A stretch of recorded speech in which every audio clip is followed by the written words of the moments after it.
প্ৰথমতে চিলাপথাৰ আঞ্চলিক নিখিল বড়ো ছাত্ৰ সন্থা চিলাপথাৰ আঞ্চলিক বড়ো সাহিত্য সভাৰ তৰফৰ পৰা আমি অসম চৰকাৰৰ এইটোৱে আহ্বান কৰিব বিচাৰিছোঁ। আমাৰ ধেমাজি ব্লগত প্ৰথমতে আমাৰ মাধ্যমিক বিদ্যালয় আৰু উচ্চ মাধ্যমিক বিদ্যালয় যি বিদ্যালয়সমূহ এতিয়াও আমাৰ কিছুমান পৰিমাণ আমাৰ টেক্সট বুকত সমস্যা শ্বৰ্টেজ টেক্সট বুক সমস্যা আছে।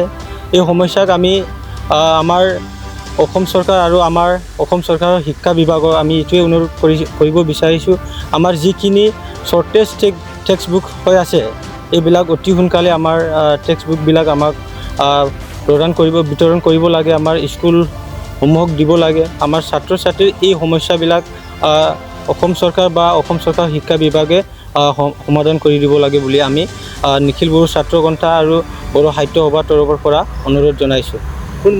কোনবোৰ শ্ৰেণী আচলতে পাঠদানৰ হাইস্কুলত আমাৰ অল ছাবজেক্টটোৱে আমি এতিয়ালৈকে পোৱা নাই বুলি আমাৰ ছাত্ৰ ছাত্ৰীয়ে এইবিলাক ছাবজেক্টবিলাক পোৱা নাই বুলি আমাক জনাইছে। সেই মৰ্মে আমি আজি অসম চৰকাৰত আমাৰ টোটেল আমাৰ যিখিনি হাইস্কুল আছে হাইস্কুলৰ টেক্সট বুকবিলাক দিব লাগে বুলি আমি অনুৰোধ কৰিছোঁ।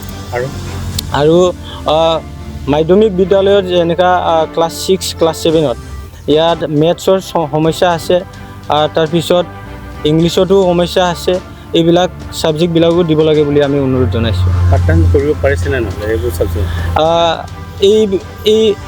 এই ছাবজেক্টবিলাক লৈ কিনি আমাৰ টিচাৰসকলে সমস্যাত আছে। পুৰণা যিখিনি পাছ আউট হ'ল তেখেতসকলৰ ছাবজেক্ট কেইটামান বুটলি তেখেতসকলে ক্লাছ কৰিবলগীয়া হৈছে।